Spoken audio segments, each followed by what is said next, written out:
révolutionnaires du monde entier et tous les grands combattants avec tous les titres qu'ils aimeraient bien avoir, je vous salue. Ça fait très longtemps aujourd'hui que je ne suis plus passé en direct, c'est juste parce que vous regardez là, la mobilité n'est pas très en forme. Mais rassurez-vous, ça s'améliore. Je profite pour remercier tous ceux qui m'ont envoyé des mots de soutien, des messages de bonne guérison. Je vous remercie tous, c'est vraiment chaleureux de votre part. Vous ne pouvez pas imaginer à quel point ça fait mal d'être immobile et d'observer ce qui se passe là sur la scène. Il y a eu de très bonnes actions qui sont passées depuis novembre, que je ne sors plus, et que j'ai beaucoup apprécié. Mais à côté, il y a aussi des petits trucs qu'on n'a pas besoin de trop s'attarder dessus. L'essentiel, c'est que les choses avancent. Alors, pour ceux qui ne me connaissent pas, moi c'est Jean Désiré. Je suis pas très connu et ceux qui me connaissent sont très connus. Alors, j'espère que vous comprenez ce que je veux dire. Ben voilà, aujourd'hui, je viens vers vous parce que il y a un dénommé commissaire qui s'est attaqué frontalement et très méchamment contre Jérémy Gono. Vous le connaissez tous très bien. C'est cet éléphant de l'information qui arrive à tenir les Camerounais de tout horizon pendant 2 ou 3 heures en direct et leur donne des informations sans répétition. Alors, il était du devoir de RIA Canal, analyse et réflexion et analyse, de prendre cette situation pour essayer d'éclairer un peu les autres combattants. Il s'est passé dans cette attaque plusieurs choses. Aujourd'hui, nous allons nous restreindre seulement sur ce commissaire. À une prochaine édition, nous allons nous occuper de notre cher frère combattant J.P. Mingon. Alors, aujourd'hui, c'est juste Zogo. Et si quelques noms reviennent, c'est uniquement à partir de ce que ce Zogo a dit dans son direct. Alors, je vais vous faire passer des images et vous allez constater que ces images sont un peu brouillées parce que je ne fais pas la publicité de la médiocrité. Je ne fais pas la publicité des gens qui devraient normalement utiliser leur temps pour aider les Camerounais et non pour soutenir la classe bourgeoise, la classe des prévaricateurs qui sont prêts à des hauteurs de millions de corrompre tout esprit libre. Alors, parlant de la corruption des esprits libres, c'est de ça qu'il s'agit aujourd'hui. Je vais d'abord, pour un premier temps, vous faire passer cette vidéo qui présente dans ce commissaire. Ben, en fait, il était commissaire au Cameroun et par nostalgie, il a pris son nom de combattant quand il était encore un combattant de commissaire. Alors, nous n'allons pas entrer dans les détails et nous allons l'appeler comme il aime qu'on l'appelle, le commissaire Zogo. Alors, ce jeune homme, on dirait qu'il s'est décidé, après son divorce avec la basse, de tout faire pour nuire à la révolution. Au départ, il avait un sens à son combat, il avait un sens à sa vie, il avait un sens à ce qu'il faisait. Vous vous souvenez tous quand il a attaqué le président Paul Biya dans un hôtel, et ça c'était un acte de bravoure que je tiens encore à féliciter. Il ne se fait pas tard, hein? Il pourrait encore changer de veste parce que ça arrive très souvent et vous verrez avec le temps. Alors, écoutons la vidéo. Nous allons de temps en temps la couper tout simplement pour permettre que, pour analyser partie par partie. Alors, toute cette vidéo que je vais vous faire voir de lui, il a fait un direct de près d'une heure, mais l'essentiel est moins de 5 minutes. Alors, c'est pourquoi on va rester sur ces 5 minutes-là qui sont découpées pour analyser ce qui l'a motivé d'abord à s'attaquer à Remingono, ce qui l'a motivé à entrer dans la révolution, au départ par le biais de la basse, et enfin aussi ce qui l'a poussé ou bien aurait poussé à quitter la basse pour lutter contre la basse.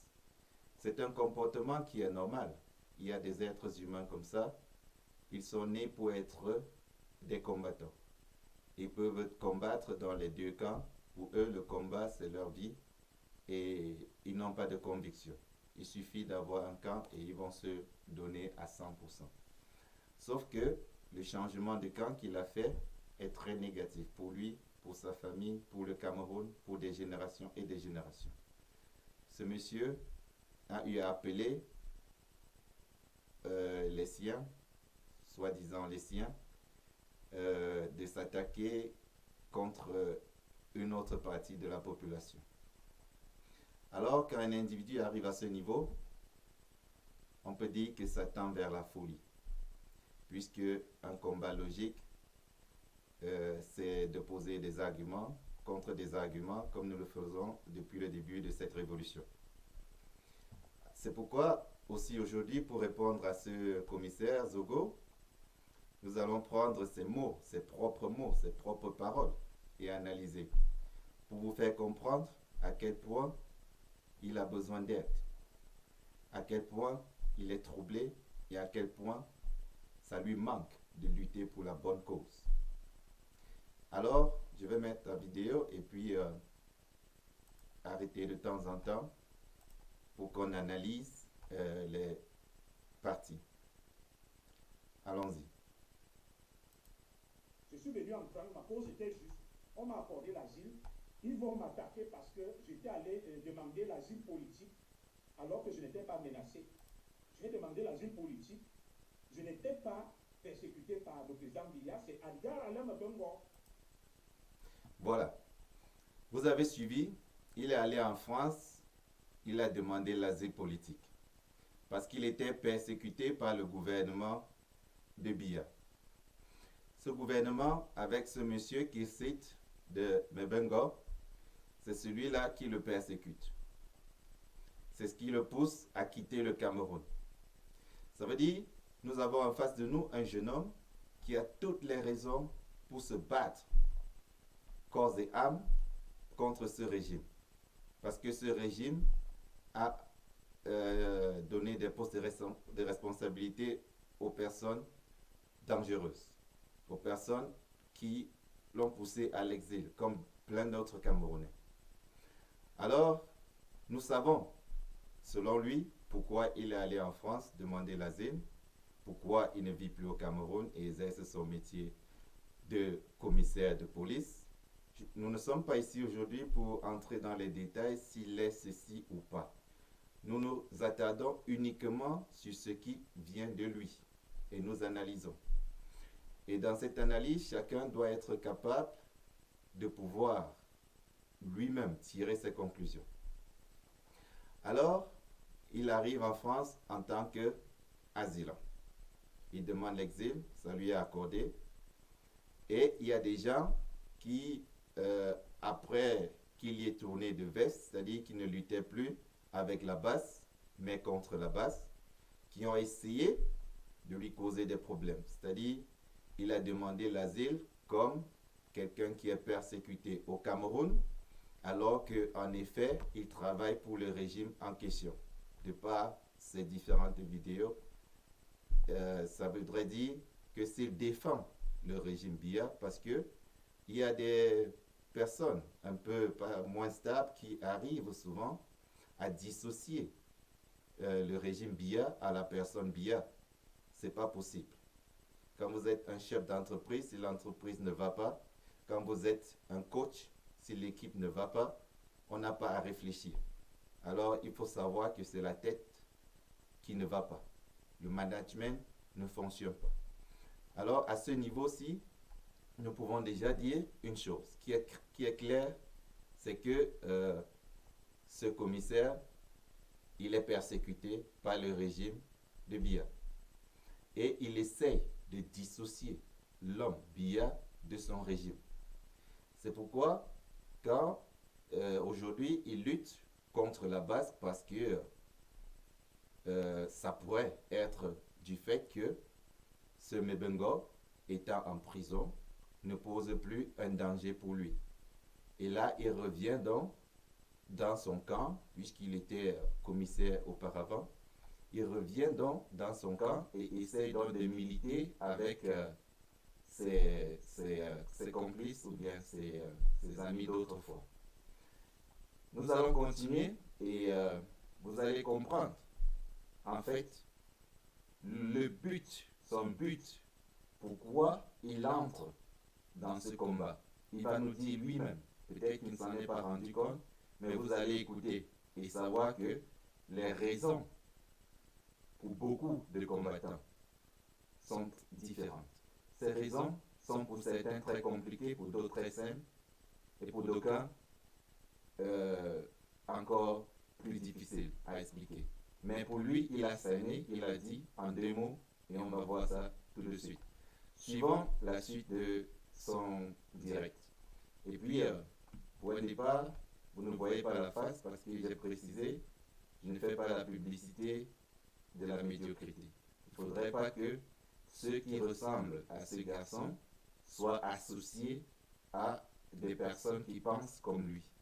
C'est-à-dire le fait de publier son image pourrait pousser certaines personnes à enregistrer cette image comme une image de personne négative. Et ceci pourrait causer du tort à ses autres concitoyens, à ses autres Camerounais, qui pourraient donc détester un autre Camerounais juste parce qu'il ressemble à ce monsieur. Alors, donc, c'est pas pour protéger le monsieur lui-même que la face est un peu floue, c'est pour protéger tout Camerounais qui ressemble à ce monsieur, que ce soit ses propres enfants ou bien ses cousins et autres. Alors, mesdames et messieurs, on continue. Qui m'a remonté, qui me persécutait. Je vais mettre des audios qui vont vous donner la chair de poule. Et aujourd'hui, les extrémistes de la face, ils vont chasser le Damsan Mandapon. Vous allez voir l'odieux des extrémistes banditaires de là-bas. Alors, vous écoutez bien, il nous dit qu'il va nous offrir des vidéos. Des vidéos, et à ce niveau, il insulte un peu, il les appelle les extrémistes. Et la personne qui est dans l'audio, il appelle le Dieu de ces extrémistes-là. Alors, à partir d'ici, vous devez déjà vous poser une question. C'est la suivante. Le monsieur J. Remigono qui a attaqué dans ce direct et qui lui donne un autre surnom que je n'aimerais pas prononcer parce que c'est insultant. Alors, il dit que ce monsieur est le Dieu des extrémistes. Et par la suite, vous allez écouter. C'est-à-dire, à ce niveau, vous comprenez, si quelqu'un, pour lui, est considéré comme le Dieu des extrémistes, ça veut dire que ces extrémistes étant les combattants, selon lui, de la base, parce que c'est de la base qui parle depuis, alors, cet audio qu'il publie ne pourrait pas être à l'avantage de la base. Il faudrait d'abord que tout le monde se mette ça en tête. Ce monsieur n'est pas ici pour rendre un service à la base. Il est ici pour démonter le Dieu de la base. Ça doit être très clair. Nous pouvons retourner et puis vous écouter encore très bien. Allons-y. Donner la chair de poule. Et aujourd'hui, les extrémistes de la face, ils vont chasser le Damsan Mandapon. Vous allez voir le Dieu des extrémistes banditaires de la base. Je vais appeler un de ses camarades en direct. Son plus gros diplôme, c'est le BPC. Voilà. Là, il nous dit, il va appeler un des camarades de ce monsieur, le Dieu des extrémistes qui va appeler un de ses camarades en direct et il va nous dire quelque chose. J'ai attendu que ça se passe, c'est pas très important. Il est là dans une démarche de déconstruction de J. Rémy Ngono. J. Rémy Ngono est connu de tous les Camerounais. C'est un monsieur que nous respectons tous. Nous le respectons pour le travail qu'il fait. Nous le respectons pour les informations qu'il fournit. Nous le respectons pour le sacrifice qu'il fait pour que la situation au Cameroun change. Nous le respectons pour le soutien qu'il donne aux combattants.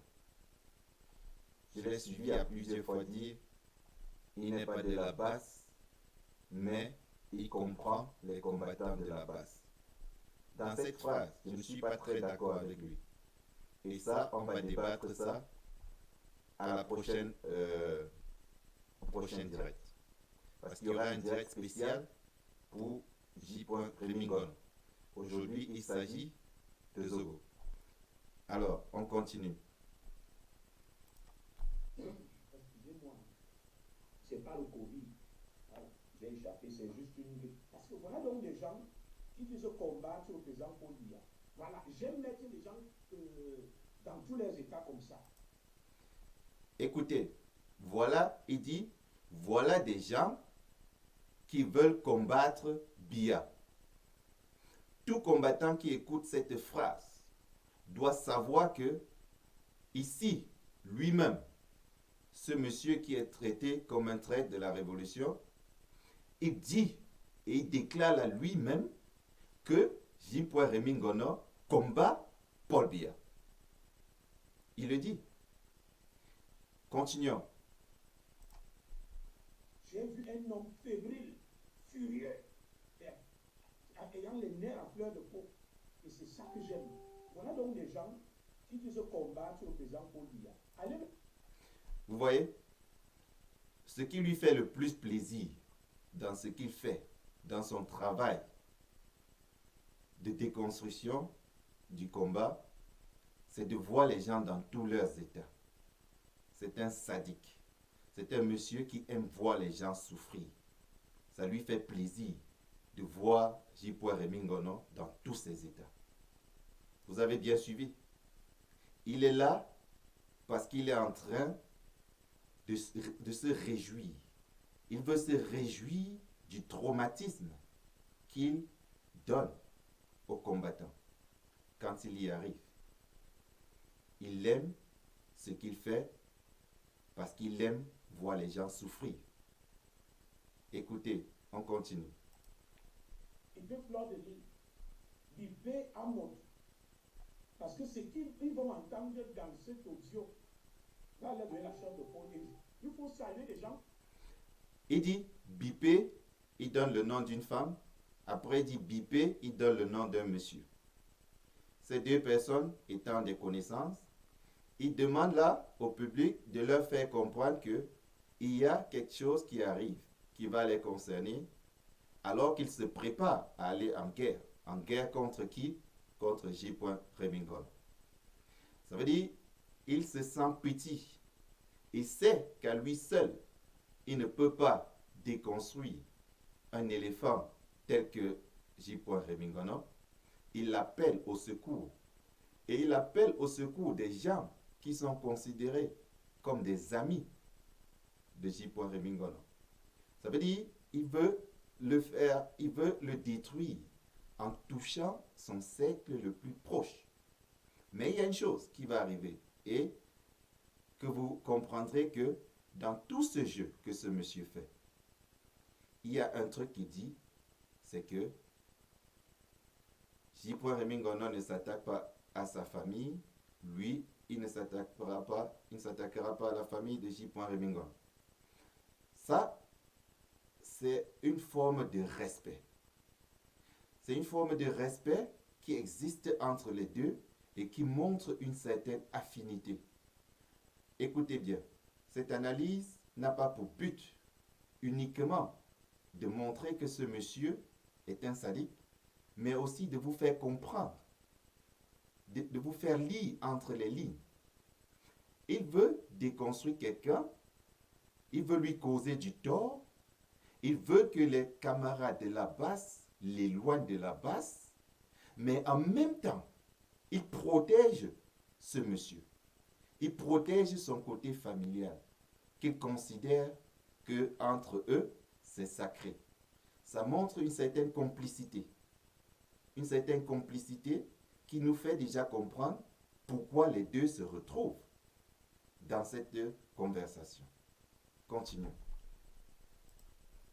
Comme moi, des gens comme moi, qui disent ouvertement que je dis non à la base et je rejoins le président Biya.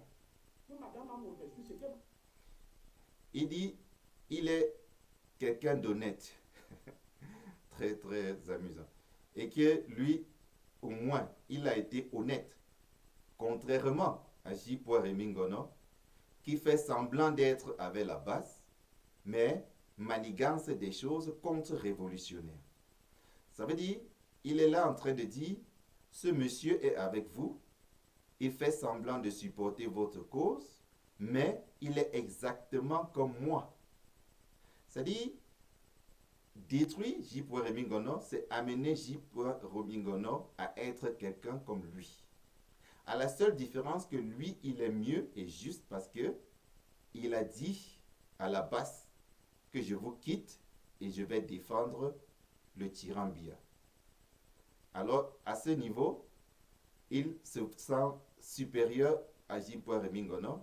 Lui, c'est un traître dévoilé, un traître qui s'assume et dit que Rémy Ngono est un traître qui se cache derrière la base, mais ne sert pas la base. Faites bien, prenez bien note, hein? Faites très très attention. On continue. En temps d'aujourd'hui, là, va lui faire mal. Il fait les directs, il insulte au président Biya, il insulte Joseph Owona. Vous suivez, non? Il dit là, J. Rémy Ngono fait des directs où il insulte. Il ne dit pas où il condamne et tout, il dit où il insulte le président Biya. Alors, si lui, il défend le président Biya, J. Rémy Ngono insulte le président Biya. Si lui, il défend les Sardinats et J. Rémy Ngono condamne Grégoire Owona, alors pour lui, J. Rémy Ngono est quelqu'un à abattre. Quelqu'un à abattre. C'est-à-dire, à ce niveau, nous constatons une contradiction. Faites très attention. Il dit, c'est un traître, et en même temps, il dit, il combat les gens que je protège. Et ce qu'il fait là, c'est une forme de punition du fait que lui, il combat les gens, du fait que lui, il combat les gens que lui, il soutient. Alors, nous comprenons ici une forme de bipolarité chez ce monsieur. C'est-à-dire, il condamne un monsieur d'insulter le camp qu'il défend, c'est-à-dire le régime usurpateur du tyran Biya, et il essaie de nous faire comprendre que J. Rémy Ngono fait semblant d'être avec nous, mais s'effraie un chemin vers sa direction. Et c'est ce que lui, il essaie de condamner. Il essaie de dire, soit tu viens avec nous à 100%, ou tu restes avec la base. Et tu assumes, ben vraiment, tu assumes. Alors là, si quelqu'un est avec la base, je vous assure, la personne doit assumer. Il n'y a pas moitié. Il n'y a pas moitié. Vous écoutez? Il n'y a pas moitié. Aujourd'hui, la base, il existe la base existe partout. Il existe des combattants de tout genre. Il y a des bases de couleur et il y a la base insoumise. Nous allons parler de la base insoumise une prochaine fois. Alors on continue et soyez très attentifs. L'envoyé spécial de la GP, Bono Gilbert, dit on va remettre le chèque. Il cite un nom pour payer une radio. Donc il m'envoie. Donc ce n'est pas un truc qui m'a dit que va m'ouvrir, on m'a dit que voilà un chèque, vous devez mettre un truc, une chaîne de télévision ou une radio, je ne sais pas ce que Chiffon va faire comme projet. Donc, à ce niveau, il y a quelqu'un là qui négocie pour que J. Remingono mette sur pied une radio anti-révolutionnaire. Vous suivez? C'est-à-dire, ils sont là en train de parler de quelqu'un qui n'est pas là et qu'on va contacter pour travailler pour eux. Faites très attention à la suite. C'est son domaine. C'est son domaine, il y a un réel forme de communication au Cameroun. D'accord. Ici, il dit c'est son domaine. Donc, il reconnaît que J. Remingono, dans le monde de l'information, est très fort. Personne ne peut discuter là-dessus. C'est-à-dire, même ceux qui le condamnent pour ce qu'il a fait, ils sont tous du commun avis que J. Remingono, c'est un journaliste de top niveau. Dès le départ, vous avez constaté une chose. Il a dit, il n'a même pas le BPC. Ça, retenez très bien. On va revenir dessus quand on va prendre le direct de Remingono pour analyser. Être fort ne demande pas de diplôme. Être fort, c'est être cultivé. Et pour être cultivé, il ne faut pas obligatoirement passer des diplômes. Les diplômes montrent que tu as une certaine culture, bien définie, notée. Mais les connaissances, ça se prend partout. On peut être très efficace, 100 fois même plus efficace que celui qui a le diplôme. Donc si on vous pousse, vous combattants, à sortir vos diplômes, j'ai vu plein de combattants faire la même bêtise. Ne sortez jamais vos diplômes quand ces gens vous attaquent. Ils disent, vous n'avez pas de CPE. Acceptez. La lutte qu'on fait, c'est pour des gens. La majorité d'entre eux n'ont pas de BPC. Vous comprenez? C'est-à-dire, on n'est pas là pour lutter pour des intellectuels. Que vous n'ayez pas de diplôme ou bien que vous en ayez, on s'en fout. C'est le combat qui compte. C'est-à-dire, c'est l'engagement de chacun dans cette lutte qui compte. On n'a pas besoin d'être professeur. D'ailleurs, vous connaissez des gens qui ont des diplômes dans ce régime illégitime de Yaoundé. Des gens qui ont de grands diplômes, mais qui ne foutent rien. Vous les connaissez. Donc il faudrait que tout révolutionnaire sorte de cette logique où on essaie de vous brandir des diplômes pour vous rapetir, pour vous rendre doux, pour vous rendre petit, pour vous piétiner. Le diplôme, écoutez, c'est ce qui existe le plus au Cameroun et qui donne le moins de travail. Il faudrait d'abord que vous vous mettez ça en tête. Le diplôme, le système éducatif camerounais, ça c'est aussi un autre sujet qu'on va débattre prochainement, est un système qui forme des gens à prendre un chemin bien tracé. C'est-à-dire, c'est un système qui forme des soumis. Écoutez très bien, le système éducatif camerounais est un système qui forme des soumis. Et vous allez vous poser la question de savoir pourquoi la révolution, pourquoi les gens se sont réveillés d'abord dans la diaspora. Pourquoi cet éveil? Pourquoi tous ceux qui ont lutté pour l'indépendance du Cameroun ont été dans la diaspora, ont côtoyé des autres peuples? Tout simplement parce qu'ils sont sortis de cette bulle d'illusion qui est notre système éducatif, qui est notre milieu de vie. Écoutez, au Cameroun, depuis la maternelle, on vous fait comprendre que c'est celui qui a la plus grande note qui doit être respecté. C'est-à-dire, on associe la valeur de quelqu'un à sa moyenne. Le chef de classe est toujours celui-là qui a la bonne note, celui-là qui relève le nom des bavards et tout ça. C'est-à-dire, on fait déjà en sorte que tout enfant se soumette à celui qui a un niveau d'intelligence circonscrit, bien sûr, élevé. Et c'est très dangereux. C'est très dangereux parce que même le petit qui a raison, on ne l'écoute plus parce que tout le monde pense que pour avoir raison, il faut avoir des diplômes. Écoutez bien. Nous sommes levés en Allemagne, à Berlin. On ne l'a pas fait parce que le président élu a des diplômes. Dans ce régime, il y a des gens qui ont des diplômes. Il y a des agrégés en droit et tout ça. Ce n'est pas son diplôme. On vous a toujours dit et répété, c'est son programme.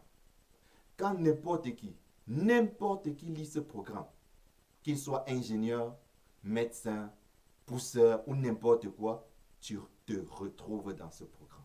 C'est un programme qui tient compte de tout. C'est-à-dire des plus petits aux plus grands. Qui tient compte des véritables problèmes qui tiennent notre société dans la misère et la pauvreté.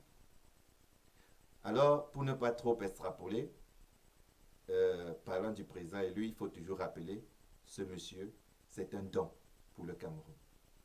C'est un monsieur qu'on ne doit pas soutenir en donnant des raisons farfelues. Parce que c'est un monsieur qu'on voit, on lit ses pensées et il fait comprendre ses sentiments. Il fait comprendre ses projets. Et aujourd'hui, vous tous qui me regardez, vous devez avoir une pensée pour ces gens qui souffrent du coronavirus et que le professeur Maurice Kamto, avec son initiative de Suivi Cameroun, essaie d'aider.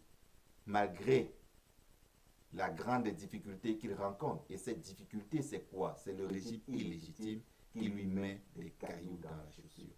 C'est-à-dire c'est ce régime qui bloque la facilitation de ce travail. On va revenir dessus plus tard. Continuons donc à écouter ce monsieur qui s'attaque à J. Remington. Et ça sera un point d'appui de référence. Et s'il y a même les autorités étrangères, on va dire ils vont se référer à nous parce que nous serons transparents, nous serons sincères. Écoutez, là encore, il lâche une autre information sans s'en rendre compte. Il dit, J. Remington va ouvrir une radio, une chaîne. Et cette chaîne sera une chaîne sincère. Alors, ça veut dire que pour eux, ils considèrent déjà que J. Remington est un monsieur sincère. Si on le choisit pour gérer ça, c'est parce qu'on a confiance en sa sincérité. C'est-à-dire, on prend ce qu'ils disent mot à mot. Si on doit analyser, c'est autre chose. Mais ce qu'il dit est clair. Il veut faire un truc sérieux et ils ont besoin de J. Remington pour faire ça. Ça veut dire, en même temps qu'il essaie de déconstruire ce monsieur, il lâche aussi plein d'informations qui montrent que ce monsieur est indispensable et que c'est un monsieur qui travaille. Continuons. Ok, voilà, ça marche. Bon, vous ne pouvez pas avoir des renseignements si vous n'avez pas d'informateurs. Tout à fait. Et les informateurs, c'est la DGE et la CENI, c'est des gens qui ne sont pas des hommes publics. Vous écoutez encore une autre phrase. Pour avoir les informations, il faut des informateurs. Et les informateurs que l'État a, la DGE, c'est des gens qui ne sont pas des hommes publics. J. Remington est-il un homme public ou pas? Si il est un homme public, ça veut dire que dans leur conversation, ils sont déjà en train de dire que J. Remington n'est pas un informateur. Du moins, pas encore. Je dis bien, du moins, pas encore. On y reviendra. On continue. Comment tu vas avoir des informations qui n'est pas publiques? Ce monsieur s'appelle Bodo Gilbert. C'est un ancien de la garde présidentielle qui nous sollicite et qui me dit appelle-le pour négocier. Vous allez donc suivre la négociation. Donc voilà quelqu'un de la garde présidentielle qui vient contacter le petit Zogo et lui demande de contacter J. Remington. Ça veut dire que ce monsieur est en train de vous tracer comment il travaille, comment il soutient les combattants, comment ils arrivent à corrompre les combattants. C'est-à-dire, ne regardez pas, n'écoutez pas ça et vous comprenez dans le mauvais sens. Le sens, c'est que ce monsieur vous fait savoir comment il travaille. Avec l'argent, ils essayent d'acheter des gens qui trouvent un peu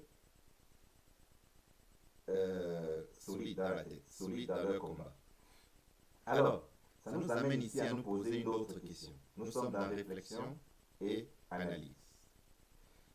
Écoutez bien, toute personne qui sera traître ne sera pas quelqu'un d'inconnu. Dans ce message, on est en train de vous faire comprendre que les traîtres de la révolution seront et resteront toujours des gens qui sont très loin devant. Des gens qui sont dans les premiers rangs de la révolution. C'est là qu'ils cherchent à infiltrer des gens et c'est là qu'ils essaient de détruire la révolution. Ça veut dire quoi? Ça veut dire que tout Camerounais qui aimerait que cette révolution réussisse doit savoir qu'il doit être vigilant. Il doit être vigilant quand il constate qu'un leader ou quelqu'un qui est très écouté change de façon de parler. Ça veut dire quoi? Vous suivez un combattant qui était très très au-dessus, leader, il parlait, on l'écoutait, et à partir d'un certain moment, vous allez constater, je vous dis, ça ce sont des analyses, que ce combattant commence à aller contre ce qui va faire avancer la révolution. Ça veut dire quoi? Si on a un projet de descendre dans les rues au Cameroun, la personne pourrait venir vous dire non, ne descendez pas dans les rues. Ne le faites pas.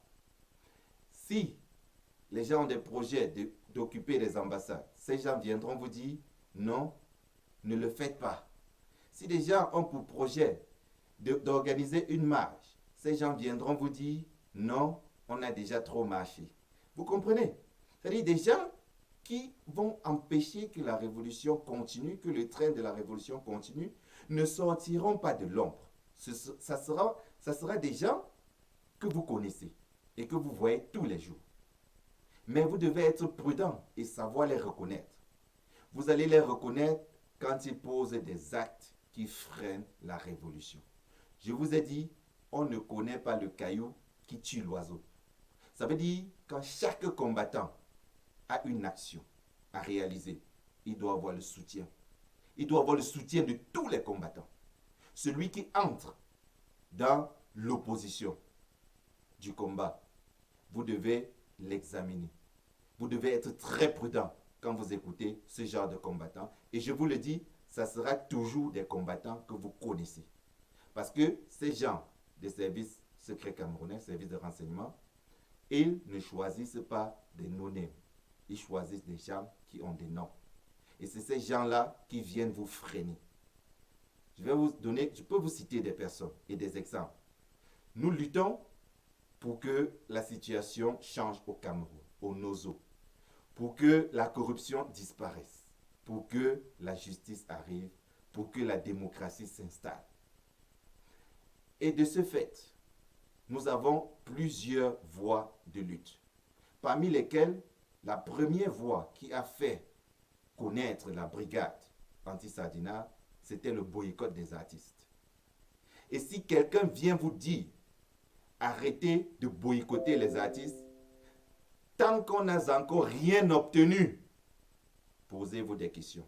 Je ne vous dis pas que ces gens le font parce qu'ils sont des infiltrés, mais je vous dis, tous ceux qui réagissent comme ça sont des personnes qui sont manipulées. Parce qu'un vrai combattant ne met jamais de frein dans le train de la révolution. Aucun combattant ne met le frein dans le train de la révolution. Retenez cela. On continue. Avec le pape, le Dieu des Babyloniens, vous allez suivre. Quand moi, enregistrer ça, Niak enregistré, c'est un trait. C'est un trait. Parce que le Njang Sangman vient de dire ceci que je suis allé prendre l'argent, j'ai voulu le piéger, non. Voilà. Il cite là deux combattants. Deux combattants qui sont bien connus. Nyat Barano. Lui, il a instauré le boycott des artistes. C'est-à-dire c'est une icône de la lutte. Il cite Kamwa la Panthère, celui-là qui a rendu Genève comme ce que vous avez connu. C'est un des techniciens de Genève que je tiens à féliciter. Il cite ainsi des combattants avec un palmarès solide. Et il leur dit, allez et chassez J. Remingono. C'est un traître. Je vais vous poser une question, vous qui me suivez là. Quand il dit, chassez-le, c'est un traître. Lui, qui est reconnu officiellement comme un traître, vous dit, chassez-le, c'est un traître. Est-ce qu'un traître peut venir vous demander de sortir un traître de vos rangs? Posez-vous la question. Est-ce qu'un traître peut venir vous demander de sortir un traître de vos rangs? D'autant plus que la suite va nous faire comprendre qu'il soutient des informations de ce monsieur. Mais pourquoi est-ce qu'il essaye donc d'éliminer cette source? Ça, c'est une question que vous devez vous poser. Pourquoi Zogo essaye d'éliminer J. Remingono? Pourtant, ils communiquent ensemble. Suivez la suite, ça va confirmer quelques suspicions.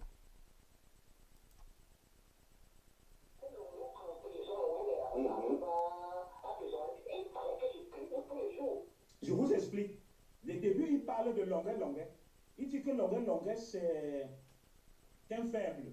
Tout le monde le menace en prison lorsqu'il était incarcéré. Et que Longuet, on lui a mis le courant dans les fesses. Et c'est pour ça que, en sortant de la prison, il est devenu un moumou. Écoutez bien. Ce paragraphe où il parle de Longuet, ce n'est pas choisi au hasard. Si à chaque fois que vous avez quelqu'un comme ce mec qui est capable de jouer comme opposant et comme anti-opposition, alors sachez qu'il a beaucoup de substance. Il n'est pas idiot. Il n'est pas juste quelqu'un de bien, mais il n'est pas idiot. Il sait que Longuet, c'est un mec que tous les révolutionnaires vénèrent. Parce que c'est un combattant. Il a commencé ce combat. Beaucoup d'entre vous portez encore les couches. Longuet a commencé ce combat depuis longtemps. Donc quand il prend Longuet et essaie de dire que J. Remingono se moque de lui, c'est pour augmenter la colère des fans de Longuet. Et ces fans de Longuet sont des gens qui sont la plupart des combattants contre J. Remingono. Il essaie de nous créer là une source de tempête. Il veut créer un ouragan au sein de la révolution.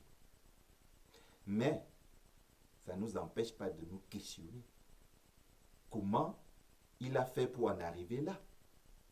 Et qu'est-ce qui a poussé J. Remingono? Parce que Longuet est en prison, est attrapé et torturé comme ça, quand Zogo est déjà reconnu officiellement comme un traître. Et c'est après ce moment qu'il continue à traiter avec Zogo. Ça veut dire qu'il y a quelque chose. Et cette chose-là, J. Remingono doit nous répondre. Qu'est-ce qu'il cherche chez Zogo? J. Remingono, qu'est-ce que tu cherches chez Zogo? Qu'est-ce que tu cherches chez Zogo, J. Remingono? La question, c'est à toi que je pose. Continuons. Et puis, avant de continuer, hommage à Longuet, c'est un grand combattant. Oui, c'est un très grand combattant. Il a souffert, il a été torturé par ce régime. Et après toute cette torture, parce qu'il vivait de son passeport pour aller faire ses missions en Europe, il s'est à genoux, il s'est humilié pour survivre. Et il vous l'a dit, il veut voir ses enfants grandir. On l'a torturé, on l'a traumatisé. Mais regardez, après qu'il ait récupéré son passeport, il est redevenu lui-même. Il n'a pas été cassé.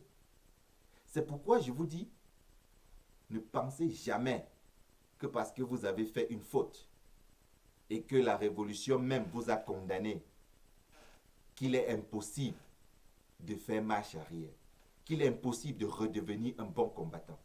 Zogo, c'est à toi que je m'adresse. Ne pense pas qu'il y a une faute qui peut empêcher quelqu'un. D'ailleurs, tu es le meilleur pour savoir que changer de camp, tu peux le faire. Tu es un bon, nous on appelle ça dans notre jargon, un cinéaste. C'est-à-dire quelqu'un qui joue avec la souffrance du peuple camerounais. Mais gare à tous ceux qui jouent avec le malheur des Camerounais.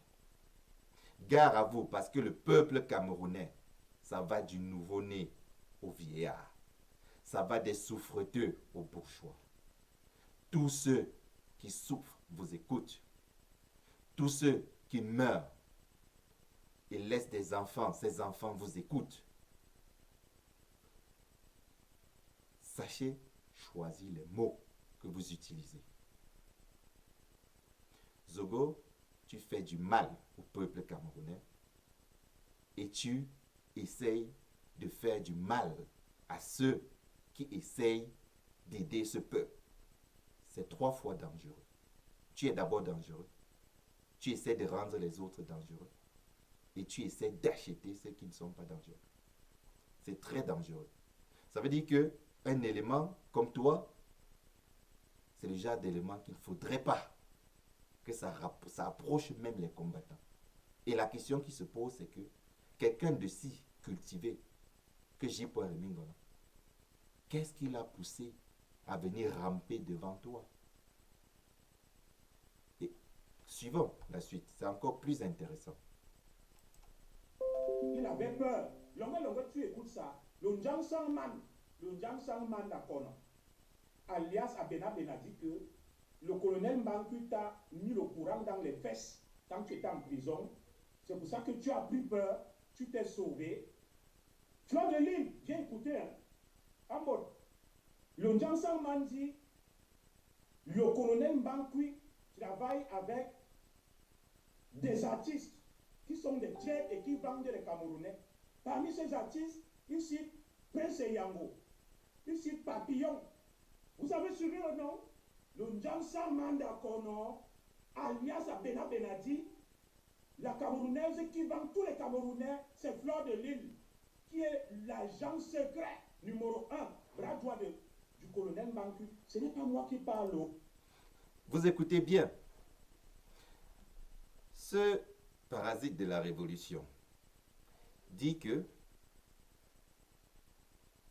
J. Rémy Ngona dit que cette femme-là, qui cite le nom, trahit les Camerounais à ce Mbangu.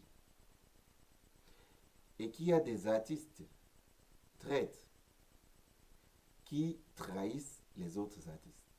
Alors, posons-nous ici une autre énième question. Pourquoi un traître vient nous donner des traîtres? Pourquoi un traître vient nous donner des traîtres? Est-ce que c'est pour autant que nous devons rester tranquilles? Je répète, un traître vient nous livrer des traîtres. Est-ce que c'est pour autant que nous devons rester insensibles? Est-ce que nous devons nous laisser manipuler ou bien nous devons agir raisonnablement? Est-ce que nous devons continuer à avoir confiance aux gens avec qui ils traitent ou nous devons redoubler notre vigilance? Ce sont des questions que on ne se poserait pas si on était dans une révolution armée. Je vous dis, on ne se poserait pas ces questions. On continue. Longuet, on lui a mis le courant. Ça, c'est pas un objet à rire. C'est pas un objet de moquerie. Celui qui a traversé ces étapes-là, c'est quelqu'un à respecter. Celui qui a souffert comme ça, parce qu'il est en train de lutter pour le peuple camerounais, on n'a pas à se moquer de lui. Ceci s'adresse à toi, J. Rémy Ngona. Tu n'as pas à te moquer de Longuet. Jamais. Quelle qu'en soit la mission où tu étais, tu n'as pas à te moquer de quelqu'un comme lui. Nous, on ne se moque pas de toi, malgré tout ce qui s'est passé. On essaie d'analyser pour comprendre. C'est pourquoi on te pose la question de savoir pourquoi te moques-tu de Longuet Longuet? Est-ce que ce qui se passe là n'est pas un problème de famille?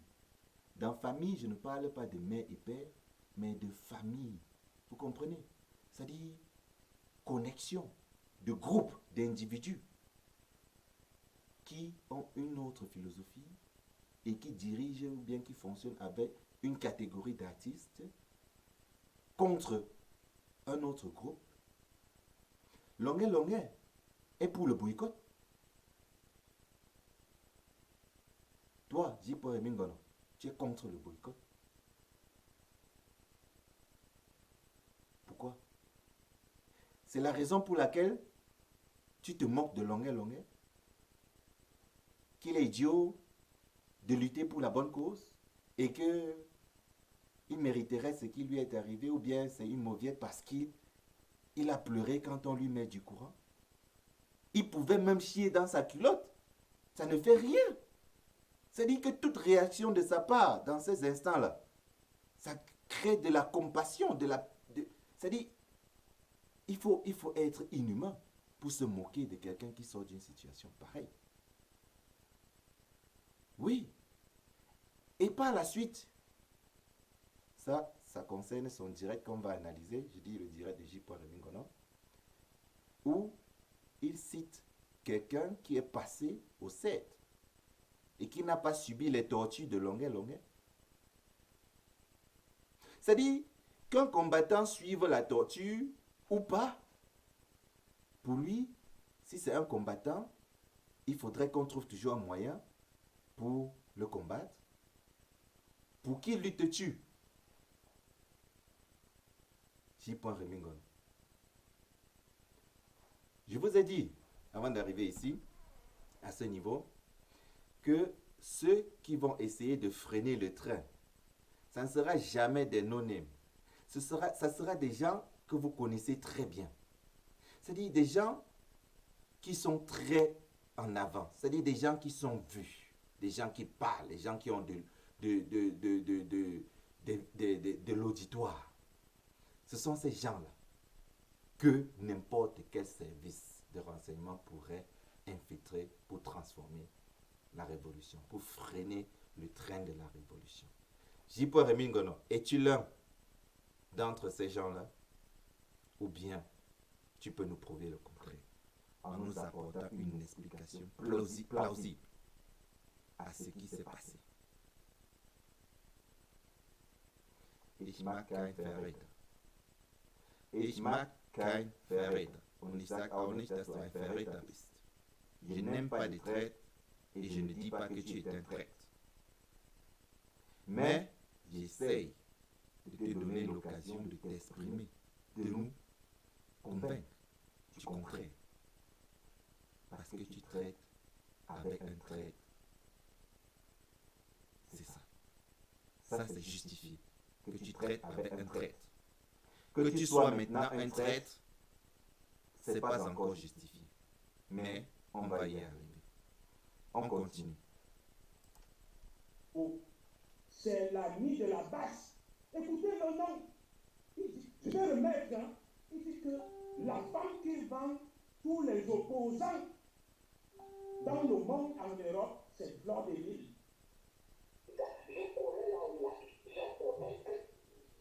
Merci beaucoup, grand frère. Vous ne pouvez pas dire que vous protégez la famille. Merci. Il dit que Fleur de Lys devait intégrer la réunion où sont avec les Ponce. Il a donc dit à la Lady, donc les Ponce, que Fleur de Lys. Écoutez bien, je ne vais pas revenir sur l'histoire de Fleur de Lys. Ça ne m'intéresse pas. En fait, juste à moitié. Parce que là, on parle de trahison des combattants. C'est ça qui m'intéresse. Le reste n'est pas très important. Suivez encore cette partie-ci. Il dit que Fleur de Lys devait intégrer la réunion où sont avec les Ponce. Il a donc dit à la Lady, donc les Ponce, que Fleur de Lys est une traîtresse, je ne veux pas qu'elles viennent dans notre tontine. C'est ce qu'il dit. Donc, si, parce que cette partie-ci crée encore un trouble dans le jeu des Zogo. Il dit que J.P. Rémy Ngono ne veut pas de Fleur de Lys parce que Fleur de Lys est une femme traître. Et qu'il ne veut pas une traître dans leur réunion. Vous suivez? Fleur de Lys étant traître, Rémy Ngono condamne Fleur de Lys et ne veut pas Fleur de Lys dans la réunion avec Lady Ponce. Ça veut dire que en ce moment où Rémy Ngono est en train de parler, il ne se considère pas comme un traître et il est en train d'éviter les traîtres. Mais ce qui est ambigu, c'est que il est en train de causer avec un traître, en train de lui dire que l'autre personne est traître. Maintenant, c'est ici que tout se joue. Soyez très attentifs. C'est-à-dire, J.P. Rémy Ngono traître, Fleur de Lys de traître, dit à un autre traître de la Révolution que je ne veux pas cette femme à côté de Lady Ponce et moi à la réunion parce qu'elle est traître. Maintenant, si Fleur de Lys est traître, travaillant pour le gouvernement, Zogo est traître, travaillant pour Mbia, et Rémy Ngono traître devant Zogo, Fleur de Lys de traître, ça veut dire quoi? Ça veut dire que il y a un troisième élément où lui et Zogo appartiennent là-dedans.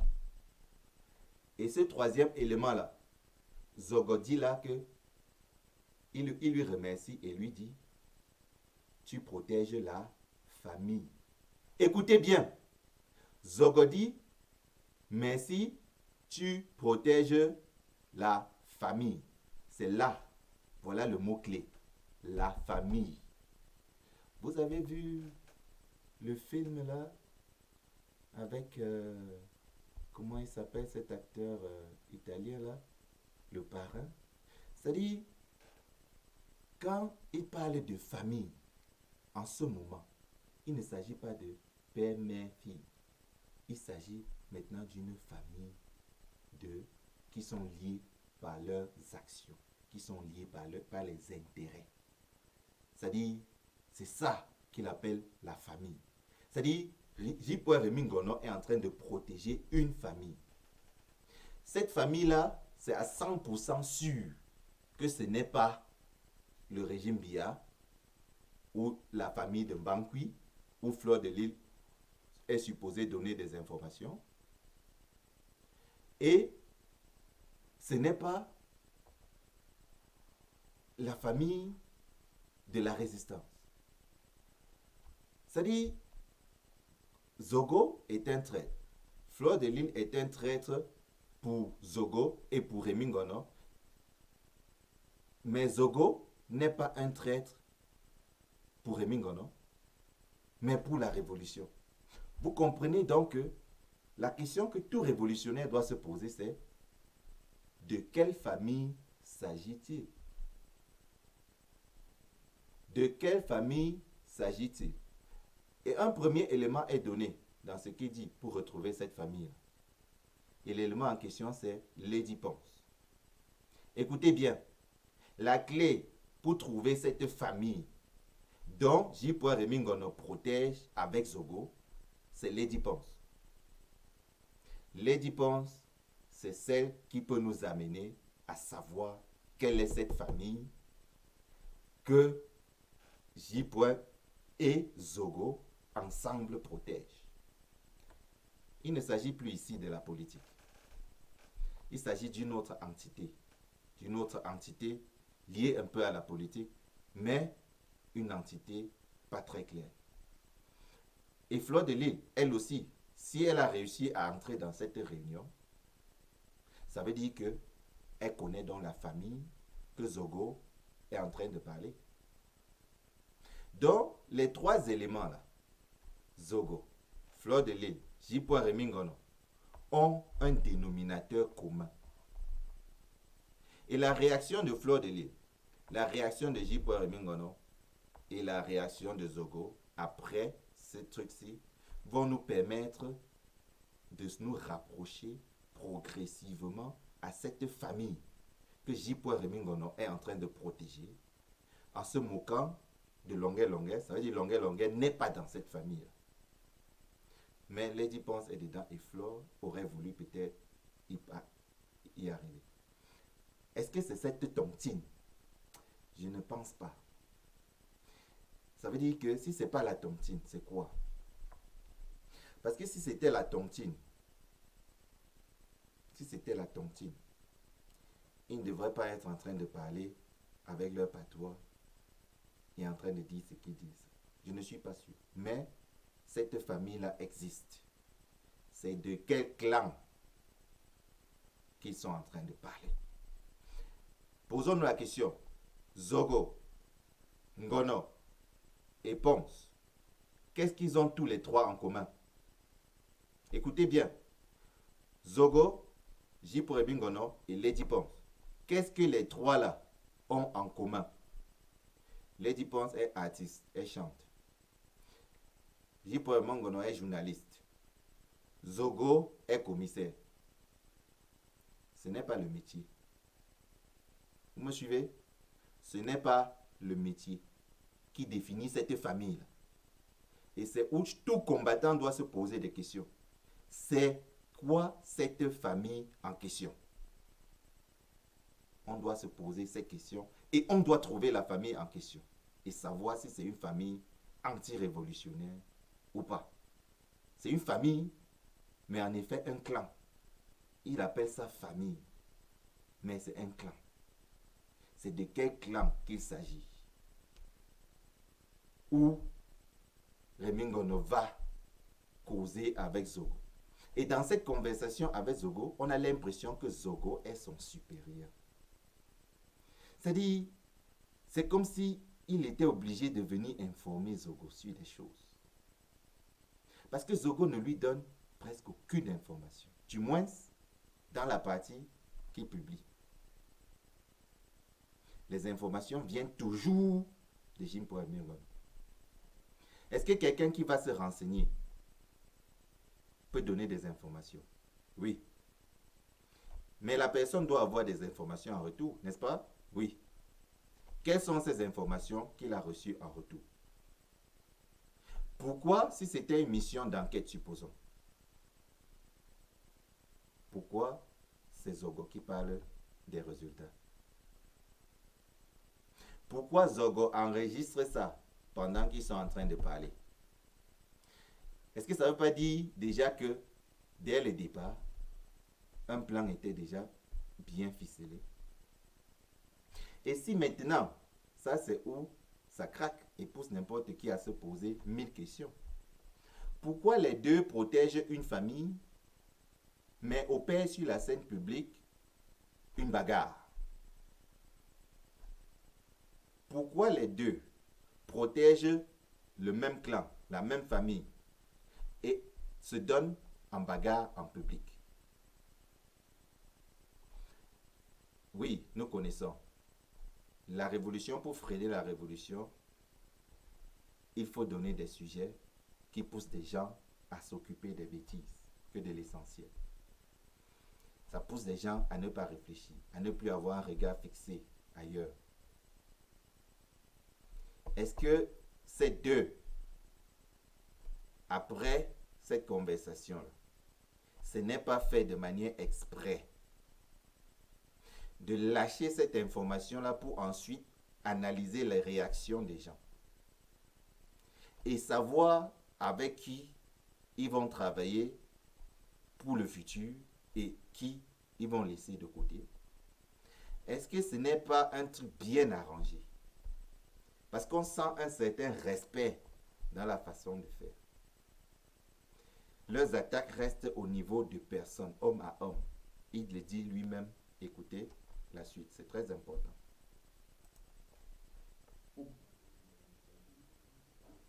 Et qu'il y avait un mariage, elle devrait venir au mariage de Lady Ponce.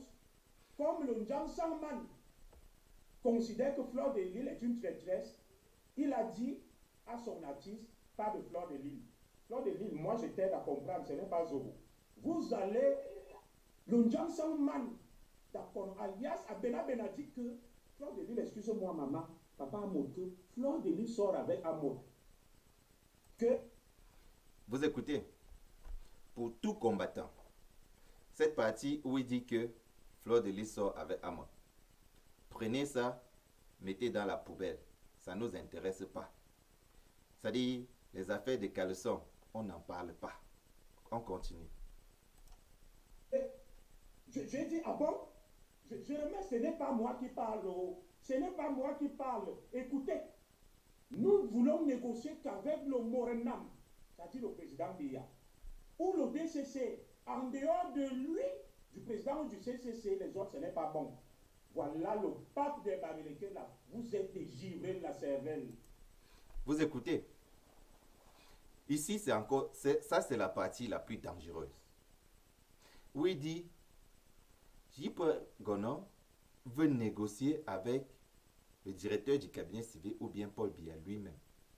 Qu'est-ce qu'il veut négocier? Qu'est-ce qu'il veut négocier? J.P. Rémi Ngono, tu dois nous dire, tu voulais négocier quoi avec le directeur du cabinet civil et ou le président Biya? Qu'est-ce que tu voulais négocier? Toi, je pense que dans BFR, tu avais un poste qui était conseiller. Conseiller de communication ou un truc comme ça. C'est-à-dire dans un groupe de combattants où tu es dedans. Un groupe de combattants de la basse où tu déclares tous les jours que tu n'es pas de la basse, mais tu es conseiller.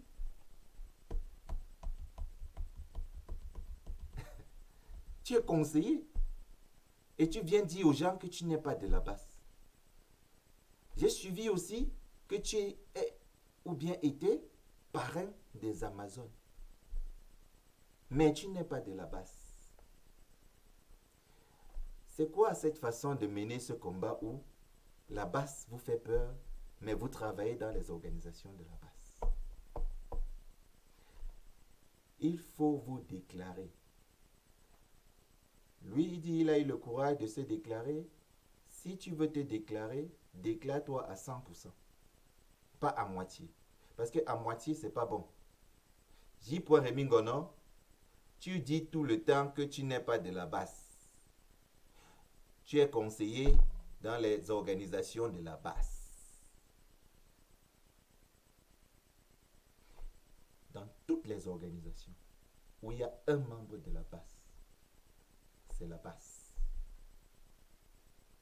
Dans toutes les organisations où il y a un seul membre de la basse, c'est la basse dans la diaspora. Oui. Vous avez souvent l'habitude de dire basse MRC. Basse, c'est la basse. MRC, c'est MRC. Et ceux qui disent basse MRC, c'est parce que la basse soutient le professeur Maurice Kamto. Ça, c'est le lien. On va le soutenir jusqu'à la gare. On va soutenir le professeur Maurice Kamto jusqu'à la gare. Et on va s'appeler basse. On va s'appeler basse et on va soutenir Kamto jusqu'à la gare.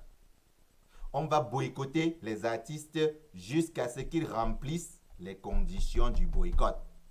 Sur ce point, je ne vais pas trop tirer parce qu'il y a un porte-parole du boycott. Farrakhan, c'est le porte-parole du boycott. C'est lui qui va venir vous répondre concernant cela. On ne s'attaque pas à la basse. Et on se dit lutter contre le régime de Biya. On ne condamne pas la basse et on se dit lutter contre le régime de Biya.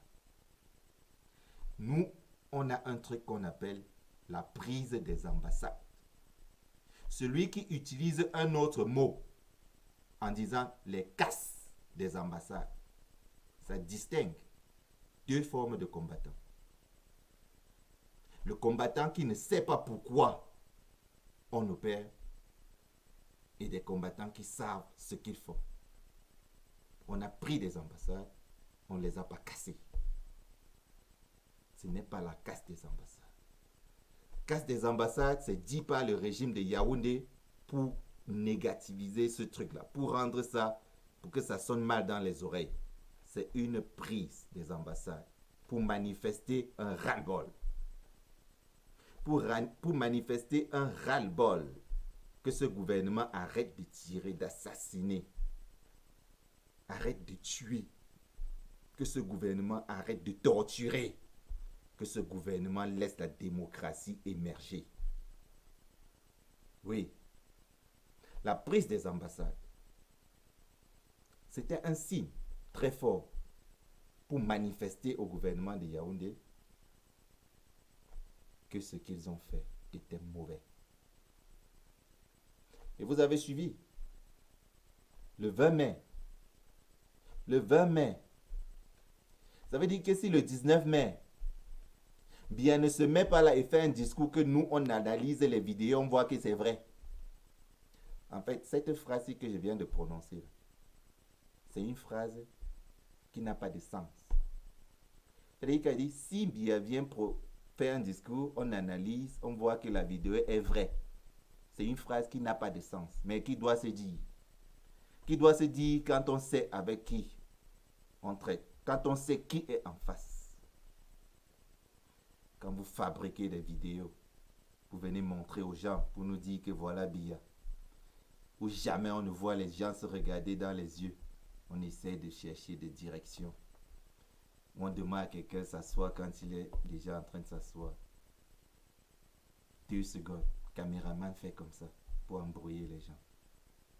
Un président de la République, c'est comme le président élu qui se bat, qui va sur le terrain, montre aux gens comment il faut se laver les mains, achète les produits, lance des quêtes, achète des produits pour sauver des vies de Camerounais.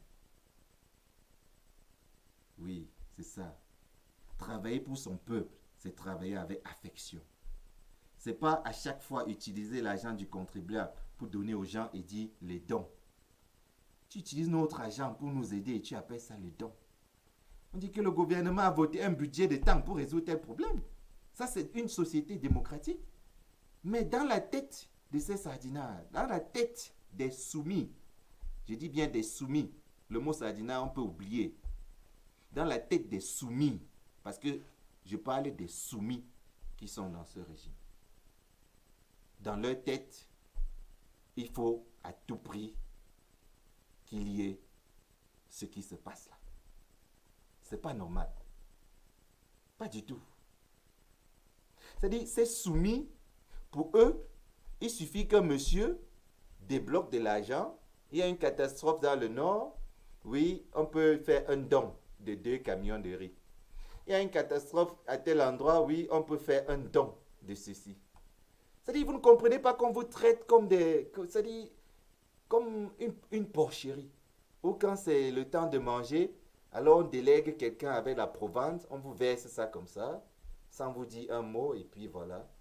C'est comme ça que le tyran Biya traite les Camerounais. Oui, il traite les Camerounais comme des animaux. Et il a des soumis autour de lui là, qui font ça. Et une certaine catégorie de personnes qui éloignent toutes les fautes de lui et renvoient dans son entourage. Mais nous, la base insoumise. Quand je précise insoumise, retenez ça. Retenez bien, la base insoumise, c'est une base où on n'appartient pas. C'est une base qui recrute. La base simple, avec tous les autres noms, jaune, vert, rouge, tout ça, c'est autre chose. Chacun peut être dedans. Mais la base insoumise, c'est avec recrutement. Pour faire la différence entre la vraie révolution et la révolution mélangée des soumis. Des gens qui aujourd'hui tiennent un langage, demain tiennent le contraire. Des gens qui aujourd'hui boycottent des artistes et demain ne veulent plus boycotter. Et pourtant, on n'a rien obtenu. Rien du tout. Qu'est-ce qu'on a obtenu pour lâcher le boycott des artistes? On leur a dit, il y a des conditions. On vous demande de vous indigner, tout simplement. On ne vous boycotte pas. On n'est pas en train de boycotter les artistes parce que ça nous fait plaisir de boycotter les artistes. Ça nous coûte cher, ça nous coûte de l'argent, de l'énergie, du temps. Et un monsieur après sa causerie avec un traître, vient s'asseoir dans son direct du nom de J. Rémi Gono et demande qu'on arrête le boycott. Mais il se prend pour qui? C'était ça sa négociation? C'était ça? Tu négociais pour venir nous demander d'arrêter le boycott? On n'oblige personne à aller boycotter. Et même s'il y a une seule personne qui va boycotter, la personne le fera. Il n'y a pas à arrêter quand ce n'est pas fini. Rien qu'on a entrepris ne doit être arrêté quand ce n'est pas fini. Ça doit être clair chez tout le monde. Ce n'est pas J. Rémi Gono parce qu'il a tel nombre de vues qui va venir nous demander d'arrêter un truc qu'on fait par conviction, un truc qu'on fait parce qu'on veut sauver le Cameroun. Et il vient nous dire d'arrêter. En tant que qui? Parce qu'il a beaucoup de vues. Il sait tous ces gens qui le regardent là. Il sait qui est derrière l'écran et regarde ce qu'il dit. Hein? Il sait même pour comment tout ça s'est passé. On parlait des prises des ambassades. Vous venez raconter des bêtises. On parlait de ceci, vous venez vous asseoir, vous raconter des bêtises. La souffrance des Camerounais. Ça, c'est l'objectif premier de chaque combattant. Et tout combattant qui va se déroger de cela aura des problèmes avec la base insoumise. Oui.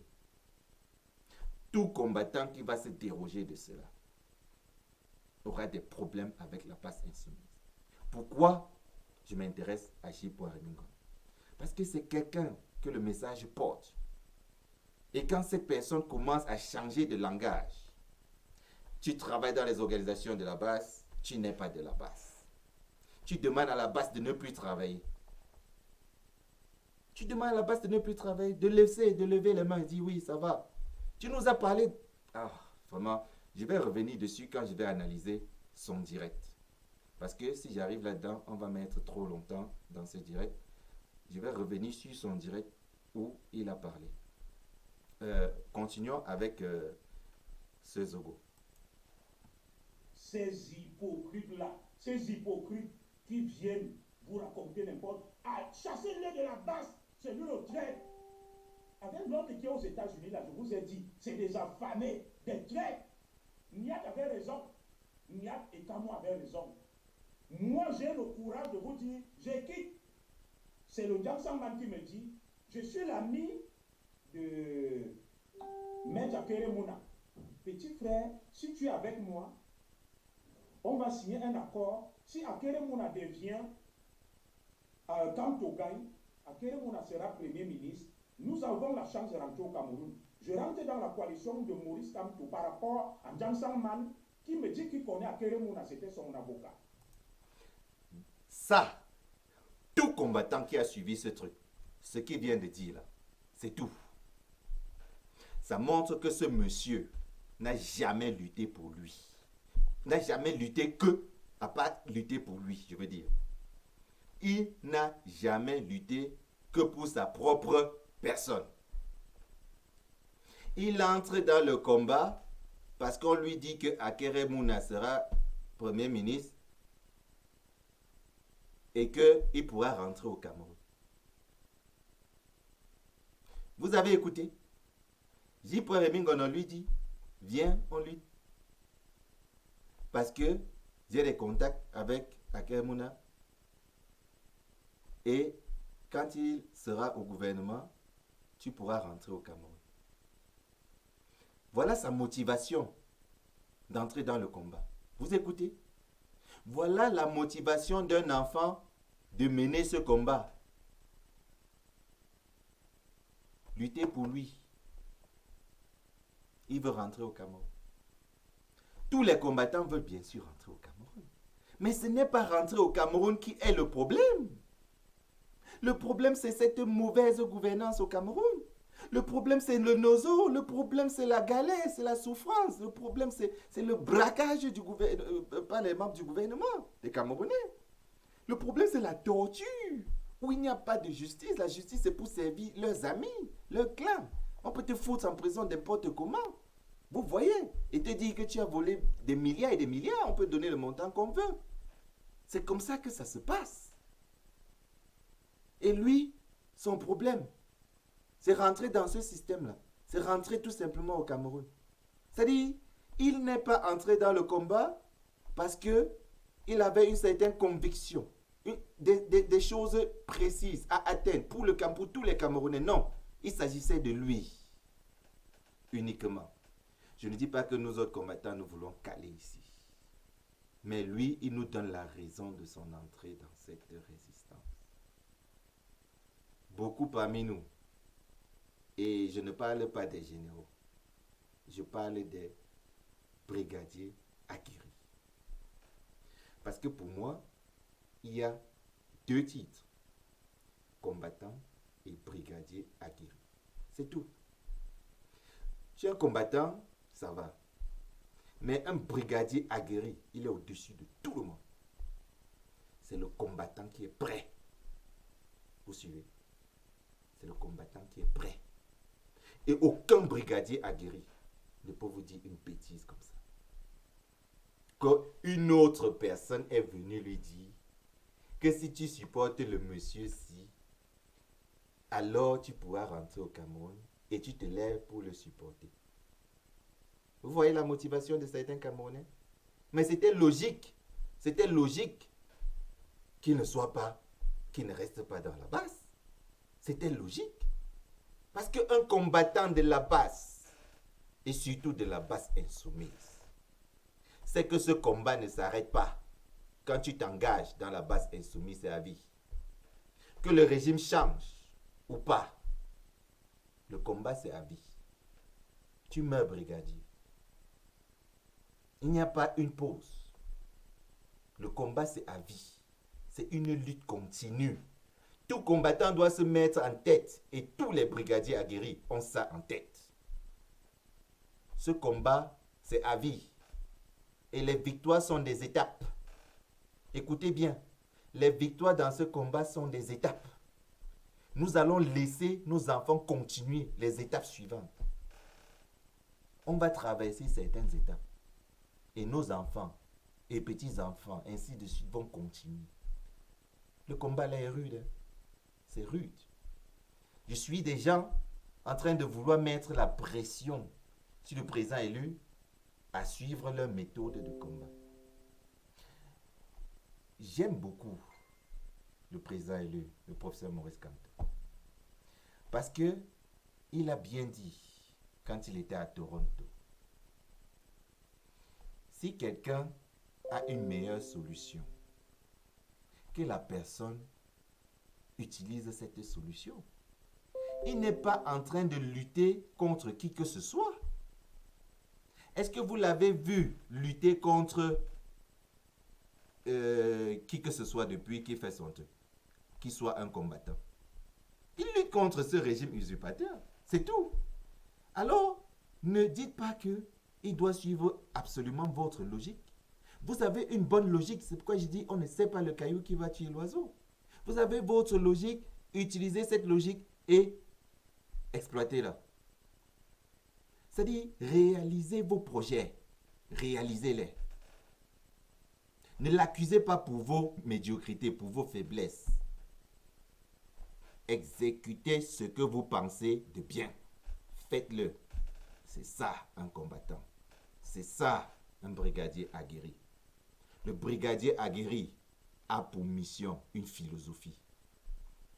C'est-à-dire un brigadier aguerri, si Maurice Kamto n'existe plus, si le MSC n'existe plus, un brigadier aguerri reste un brigadier aguerri.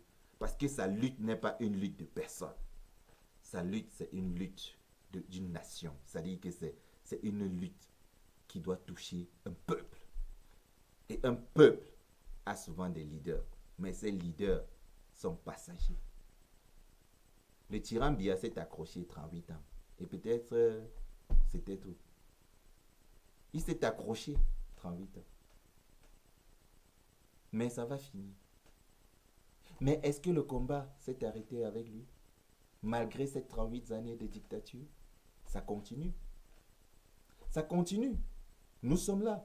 Nous continuons. Cette lutte ne doit pas s'arrêter à cause d'un individu. C'est-à-dire si aujourd'hui, comme ils manigancent, là, ils arrêtent le président élu. Lui-même, il a dit, s'il tombe, continuons le combat. Et ça, c'est la philosophie de la base insoumise. Insoumise. La base insoumise, c'est la philosophie.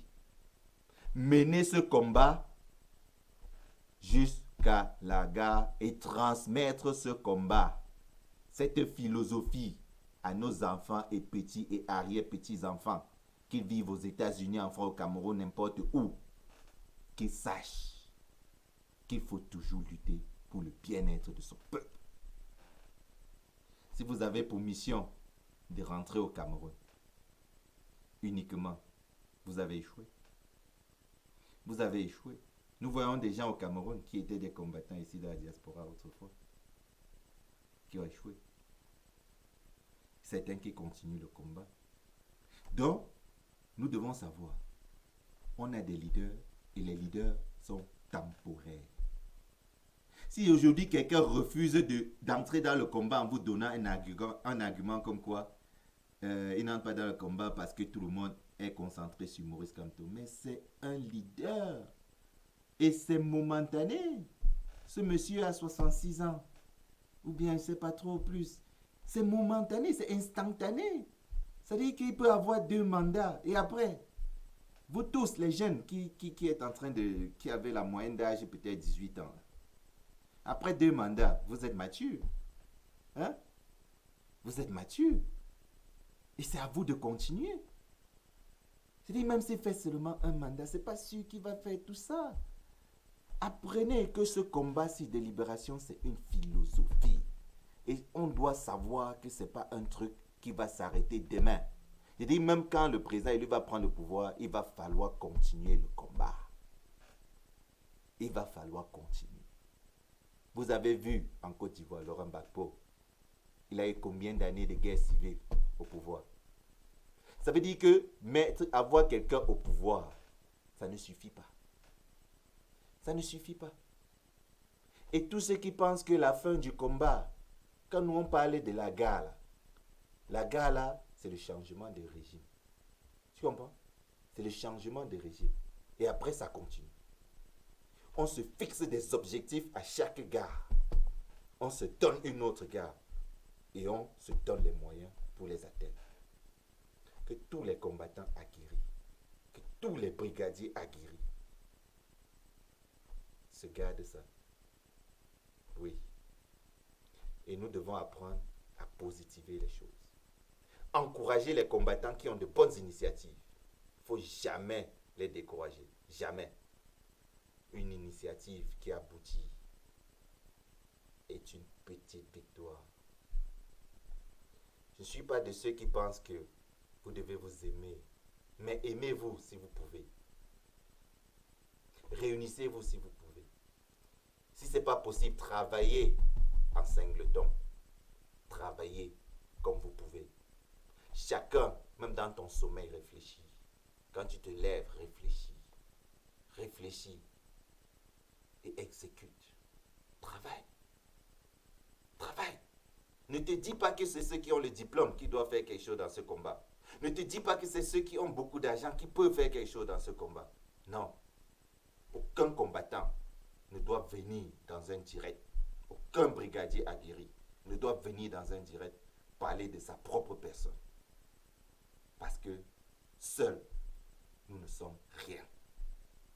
Seuls, nous ne sommes rien. Et ce n'est qu'ensemble que nous pouvons faire une nation puissante.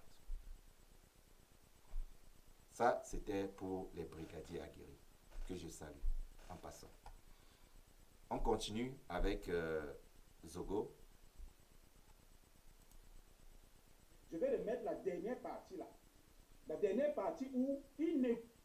Pour que les fous de la base entendent, Niak enregistre ça.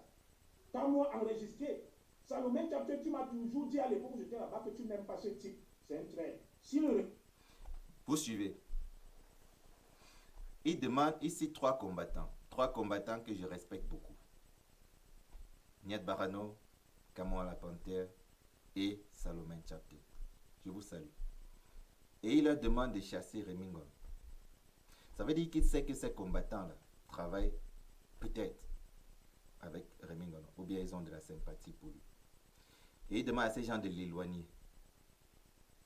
Dans quel but? Parce que quelqu'un comme Rémi Ngono, nous connaissons son talent, mais nous savons que aussi talentueux que tu sois, si tu te mets le peuple derrière le dos, tu ne pourras pas avancer. Jamais. Alors, il essaie donc, c'est comme les chacals, les hyènes là, quand ils vont chasser. Ils essaient d'éloigner un gibier du reste. On l'isole pour finir avec lui. Et c'est ce qu'il essaie de faire avec J. Rémi Ngono. Il veut l'isoler de tous ceux qui pourraient le maintenir en surface pour pouvoir, mais dans leur travail, c'est pas pour pouvoir le dévorer, c'est pour pouvoir le prendre à 100% dans son camp. Vous suivez? Tout le travail que cet enfant fait là, c'est pour prendre Rémi Ngono 100% dans son camp. Ça ne veut pas dire que Rémi Ngono n'a pas ses torts. On va revenir dessus. Continuons. Viens samedi. On va te faire ça dur. Voilà. S'il revient samedi, là, ça sera alors mortel. Je vais mettre une autre dimension. Vous allez comprendre qui chemine avec vous. Ceux qui ont fait la dissertation, ce que cet enfant fait, il dit, s'il revient samedi, ça va devenir un jar. Ça veut dire qu'il est en train de finir son travail là, et il annonce, c'est-à-dire ce qu'on appelle ouvrir le sujet. Il annonce ce qui pourrait arriver pour maintenir les gens dans le suspense. C'est-à-dire son but, c'est vous maintenir dans un suspense. C'est ça le but premier de ce monsieur. Et là, se garantit un auditoire assez solide la prochaine fois qu'il va venir, en vous promettant d'autres choses. Continuons. Comprenez? Il a dit que je suis allé voir Wanto pour qu'on fasse la guerre. Lorsqu'il se lève, il dit on veut provoquer un génocide au Cameroun à la rwandaise. Il est comme Tulobami Power et Kampawa. Il était au procès de Calibri. Calibri a cassé, pillé nos ambassades. La base, il soutient la base. Il se tait face aux exactions de la base. La base agresse les Camerounaises, les Camerounais, arrache les perruques, vole et pille nos missions, agresse le président avec des couteaux. Il ne parle pas. Écoutez bien, là, il essaie d'envoyer un message où il condamne la base et condamne Rémi Ngono. C'est-à-dire, ici, nous pouvons déjà comprendre le lien. Il veut dire, on est dans une même famille que nous protégeons, mais toi, tu supportes ceux qui prennent les ambassades, ceux qui agressent le président Biya et ceux qui... il a raconté plein de choses. Il veut ici salir l'image de la révolution. Mais en même temps, il veut ramener Rémi Ngono vers lui. C'est-à-dire, c'est un jeu psychologique. Il veut que le camp où Rémi Ngono est dedans là, le lâche pour qu'il y ait Rémi Ngono pour lui seul. Et maintenant, il pourrait réaliser donc le truc qu'ils appellent la chaîne de télé ou bien de radio qu'il veut mettre sur place là.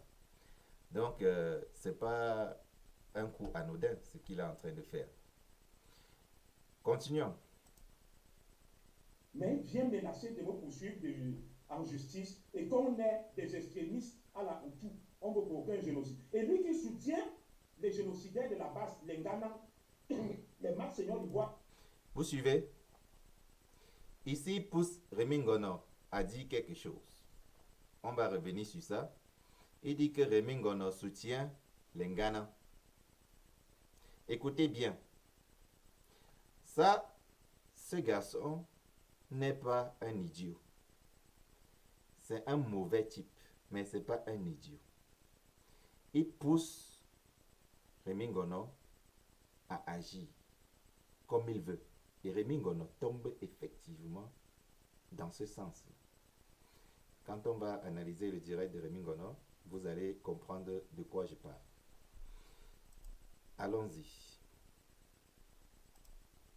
Qui appelle à jeter les armes. Il est de la base avec eux. Pourquoi n'a-t-il pas condamné?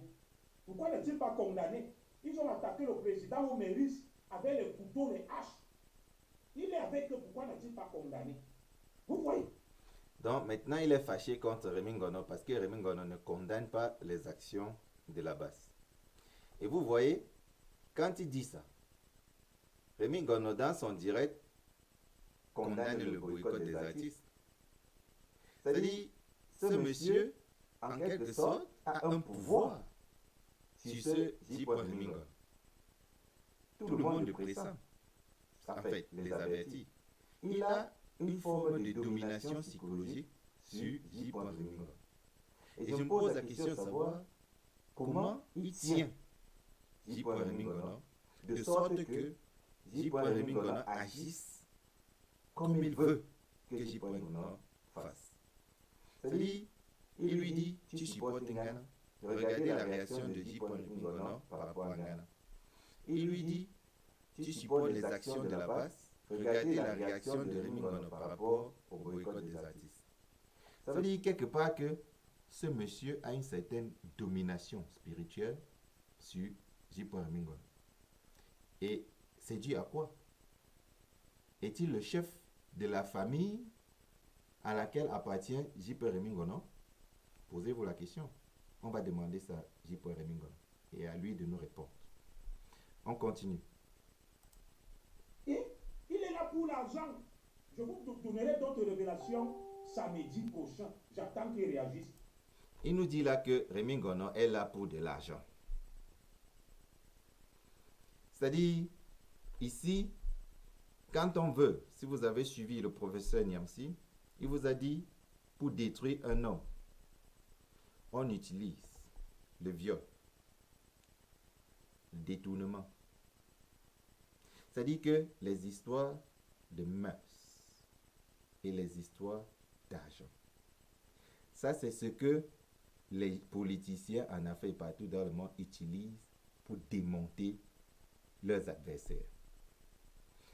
Et ils prennent leur temps pour organiser ça. C'est-à-dire, toi qui vas être démonté dans 5 ans, aujourd'hui déjà, on fait comme lui il fait là, on te fournit les sous, on te fournit des choses, on rassemble des preuves, et après, on te dévoile. Et c'est fini avec toi. Donc, nous allons expliquer dans l'analyse du direct de J. Rémy Ngono la fois prochaine, pourquoi est-ce qu'il réagit de cette façon. Et vous allez beaucoup mieux comprendre. On continue. Mon dossier du Cameroun, tout le monde connaît. J'ai eu des problèmes, j'ai été revoqué. Il y a eu des manœuvres des gars avec Mbongo. Ce n'est pas caché. Il parle là maintenant de sa propre vie. Comment il a été révoqué. Il a eu des problèmes. Il ne va pas trop dans les détails. Il a eu des problèmes et dans les manigances de Mbongo, alors il a sauté. Maintenant, il s'est retrouvé dans ces trucs comment? Voilà ce que je vous disais tout à l'heure, l'argent. L'argent, les fausses manœuvres financières que tu fais et après, quand tu fais avec quelqu'un qui est plus puissant que toi, il peut l'utiliser pour te clouer. Et c'est ce qui se passe là. C'est ce qu'on observe. On continue. Ils m'ont livré en pâture que voilà, j'avais extorqué l'argent à 2 Françaises avec Ebene et Kerbaï. C'est connu. Je m'arrête là aujourd'hui. Donc il dit, on le condamne parce qu'il a extorqué de l'argent. Et je me demande comment il se retrouve en exil. Si tu es condamné d'avoir pris de l'argent quelque part, mais tu n'es pas en prison et tu te retrouves en exil, ça veut dire qu'il y a quelque chose qui ne va pas. Parce que même celui qui cite là, qui l'a condamné, est poussé à l'exil, il est en prison. Et combien de fois lui, le petit, il est là libre et se moque des combattants qui luttent pour que les choses comme ça n'arrivent plus. On continue. Aujourd'hui, que Dieu bénisse le Cameroun, que Dieu bénisse le peuple camerounais et que Dieu délivre les menteurs, les hypocrites et les charlatans. Écoutez bien, à la fin de son truc, il dit une chose très importante, mais en le disant, il bouche ses oreilles. En lui disant, il bouge ses oreilles. Écoutez bien, je reviens. Écoutez, il bouge ses oreilles quand il le dit, parce que s'il écoute ce qu'il dit, il va lui-même être délivré. Écoutez. Dieu délivre les menteurs, les hypocrites et les charlatans. Rendez-vous samedi. Que Dieu délivre les menteurs, les hypocrites et les charlatans. Il parle comme ça de lui. Il est en train de prier pour sa propre délivrance. Mais sera-t-il délivré? Ça, c'est la question qu'on se pose. Je suis venu en France, ma cause était juste. On m'a accordé l'asile. Ils vont m'attaquer parce que j'étais allé demander l'asile politique alors que je n'étais pas menacé. Voilà. Ils m'ont attaqué. Le il là, c'est pour qui? Le il, c'est pour qui? Est-ce que c'est cette attaque-là qui le pousse à se ranger contre J. Rémy Ngono? Je ne pense pas. Donc, mesdames et messieurs, vraiment merci à tous ceux qui ont suivi ce direct. J'espère que vous avez compris beaucoup plus les détails de ce que ce Zogo a dit dans son direct. Il est reconnu comme un anti-révolutionnaire. Il est reconnu comme le traître de la révolution et il traite avec les combattants que nous respectons beaucoup et ça doit nous amener à nous poser des questions. C'est pourquoi je profite ici sur Réa Canal pour demander solennellement à J. Rémy Ngono de répondre à ces accusations. Alors, il s'agit de savoir de quelle famille est-ce que Zogo parle. Il est en train de protéger quelle famille? Pourquoi il traite avec ce Zogo et pourquoi il veut rencontrer le directeur du cabinet civil Oubia? Qu'est-ce qu'il veut négocier? Ça, ce sont des questions que J. Rémy Ngono doit nous répondre. Et si nous ne nous répondons pas, nous allons prendre les décisions qu'il faut pour réagir. Parce que cette résistance a déjà fait trop de vagues. Et quelqu'un comme lui, éminent comme lui, a le devoir de répondre. Surtout quand il est bien trempé, comme nous avons vu là. Alors sur ce, merci à tous ceux qui ont suivi Réa Canal, réflexion et analyse de tout ce qui se passe dans la révolution et partout ailleurs. Vielen Dank und auf Wiedersehen. Ciao.